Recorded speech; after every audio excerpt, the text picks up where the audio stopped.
Chers amis boursicoteurs, il y a maintenant 2 ans, le Canada légalisait l'usage récréatif du cannabis. Aujourd'hui, je fais une rétrospective de la légalisation au pays et j'explore la question de la légalisation au sud de la frontière. La légalisation du cannabis aux États-Unis se réalisera-t-elle dans un avenir proche? C'est ce qu'on va tenter de déterminer dans la vidéo d'aujourd'hui. Par ailleurs, si vous êtes nouveau sur la chaîne, s'il vous plaît, abonnez-vous en cliquant sur le bouton s'abonner en bas à droite et sur la petite clochette qui se trouve juste à côté. De cette façon, lorsque je vais publier une nouvelle vidéo, vous allez être notifié. Donnez aussi un j'aime aux vidéos pour démontrer votre support à la chaîne, c'est toujours apprécié. Le 17 octobre 2018, le cannabis fut légalisé au Canada pour usage récréatif après une période de prohibition de 95 ans. Le Canada fut donc le deuxième pays au monde, après l'Uruguay, à légaliser la substance. Il faut dire que la consommation de cette drogue, bien qu'elle fut prohibée pour des raisons nébuleuses en 1923, ne fut popularisée qu'au cours des années 60 avec le mouvement hippie. À partir de ce moment et jusqu'à la légalisation officielle, l'appui populaire pour la décriminalisation, puis la légalisation totale de l'usage de cette drogue douce, gagna en popularité au sein de la population canadienne. Juste avant la légalisation, une forte majorité de Canadiens dans toutes les régions du pays supportaient la légalisation et près de la moitié des Canadiens affirmaient en avoir déjà consommé. Le constat était facile à faire. La prohibition était un échec et les groupes criminalisés profitaient de celle-ci pour s'enrichir. Pas très différent de l'alcool finalement. Alors le 17 octobre fut un jour historique pour plusieurs poteux qui consommaient dans l'illégalité depuis toujours. On se rappelle les foules qui attendaient avec impatience l'ouverture officielle des dispensaires il y a près de 2 ans. Toutefois, plusieurs d'entre eux furent déçus d'être confrontés à des tablettes quasi vides. Initialement, la demande était plus grande que l'offre et les producteurs canadiens de cannabis ne fournissaient simplement pas. Malgré l'engouement bien senti à l'égard de la légalisation, l'euphorie des poteux était toute petite par rapport à celle des investisseurs et des spéculateurs qui salivaient à l'idée de voir plusieurs entreprises cotées en bourse profiter de leur verre. N'importe quelle entreprise qui entrait en bourse sur le TSXV ou le CSE, à l'époque qui indiquait produire du cannabis, pouvait voir le prix de son action pratiquement décuplé en l'espace de quelques mois. Pour bien saisir l'ampleur de l'euphorie, regardez les graphiques de ces titres bien connus dans le secteur.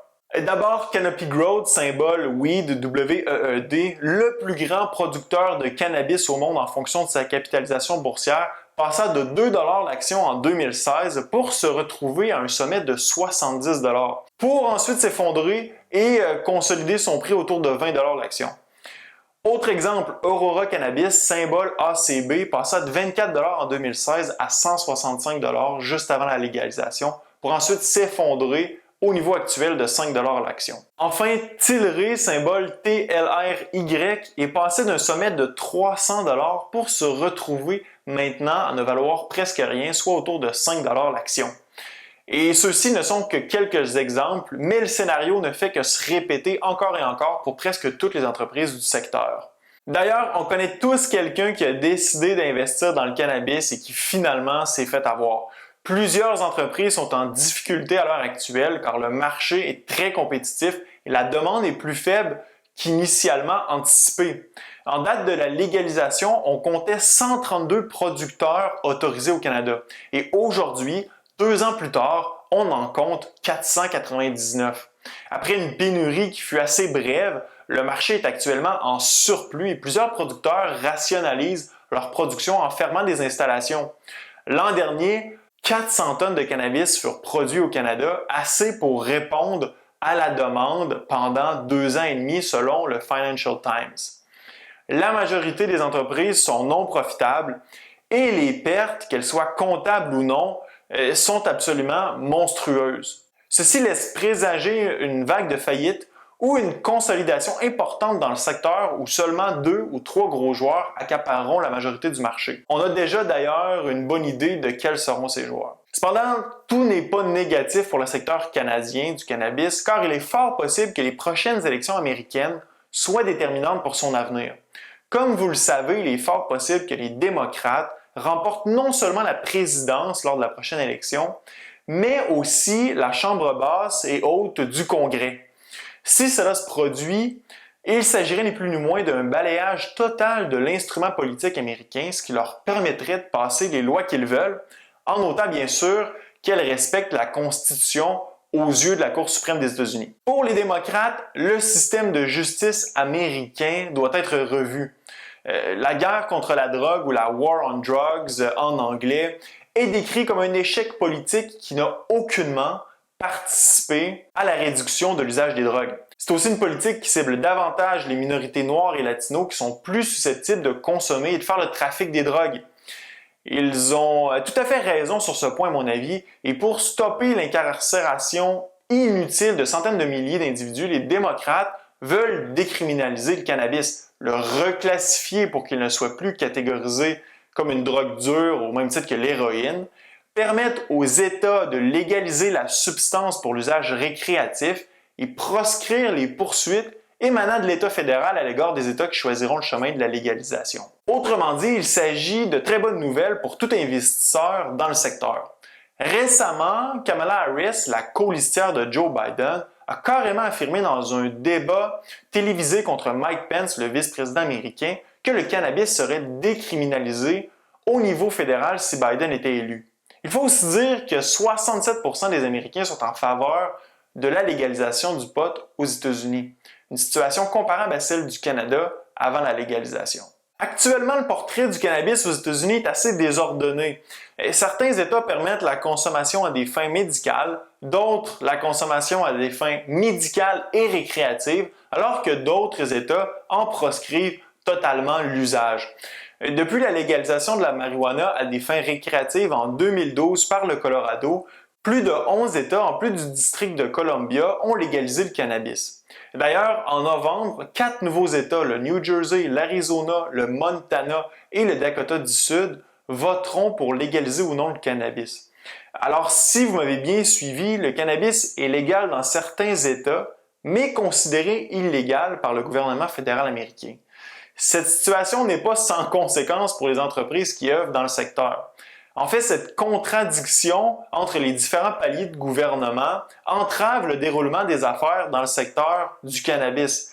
Par exemple, il est impossible pour les entreprises de faire affaire avec les grandes banques américaines et utiliser des outils de paiement comme Visa et Mastercard. Ces derniers, étant donné l'illégalité de la substance au niveau fédéral, ont peur d'être poursuivis par le gouvernement s'ils font affaire avec les entreprises qui vendent du cannabis. Ceci force les entreprises à utiliser l'argent comptant, l'argent liquide, pour continuer de faire des affaires, ce qui augmente évidemment grandement le coût d'opération des entreprises. Autre exemple, les entreprises n'ont pas eu droit à un soutien financier du gouvernement fédéral pour passer à travers le confinement, et ce, même s'ils paient des taxes et des impôts au gouvernement. C'est ce genre de problème que viendra régler, une fois pour toutes, la décriminalisation proposée par les démocrates. Alors, qu'arrivera-t-il aux entreprises cotées en bourse si le cannabis devient essentiellement légal aux États-Unis? Va-t-on assister à une euphorie généralisée comme celle qu'a connue le Canada en 2017-2018? À mon humble avis, c'est fort possible. On estime que le marché du cannabis sera 13 fois plus grand aux États-Unis d'ici 2030. Même au Canada, le marché devrait multiplier sa taille actuelle par 9. Ces perspectives de croissance vont, sans aucun doute, ranimer les esprits animaux sur les marchés. Certaines entreprises sont d'ailleurs déjà bien positionnées pour profiter de la décriminalisation / la légalisation aux États-Unis, comme l'entreprise Canopy Growth, qui a déjà une entente pour acquérir Acreage Holding, une compagnie de cannabis américaine, lorsqu'il sera possible de le faire légalement.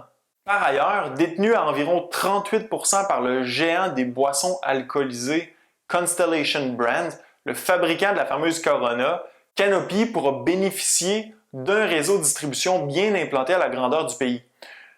Un plus pour rendre accessibles rapidement ces boissons infusées au THC.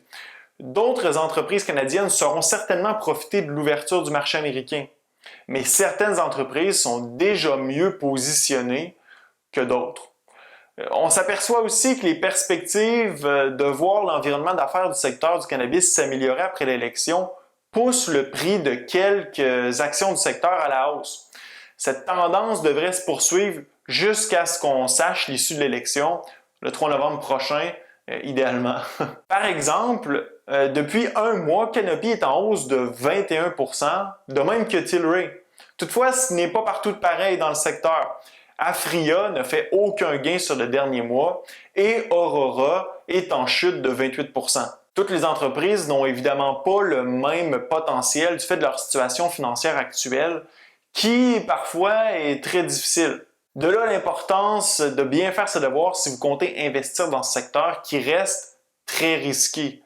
Une chose est sûre, les changements au régime fédéral actuel des États-Unis donnera un second souffle au secteur après la légalisation au Canada en 2018 et ceci enclenchera une nouvelle vague de financement pour le secteur. En fait, ceci signalera le vrai départ de la course pour conquérir des parts de marché dans le secteur du cannabis. Le Canada, c'était en fait qu'un échauffement. Le gros argent se trouve au sud de la frontière. Quelques entreprises canadiennes partiront avec une longueur d'avance sur leurs compétiteurs américains, mais rien de significatif qui leur permettrait d'être complaisantes lorsque le signal de départ va être donné. Ne soyez pas trop optimistes non plus. Les républicains pourraient très bien conserver le Sénat, ce qui ferait dérailler les plans des démocrates. Bref, tout ça est à suivre. Enfin, j'espère que vous avez apprécié mon vidéo d'aujourd'hui. Laissez-moi savoir dans la zone commentaire si vous êtes investi dans le secteur du cannabis. Ce fut un plaisir d'être avec vous. À la prochaine.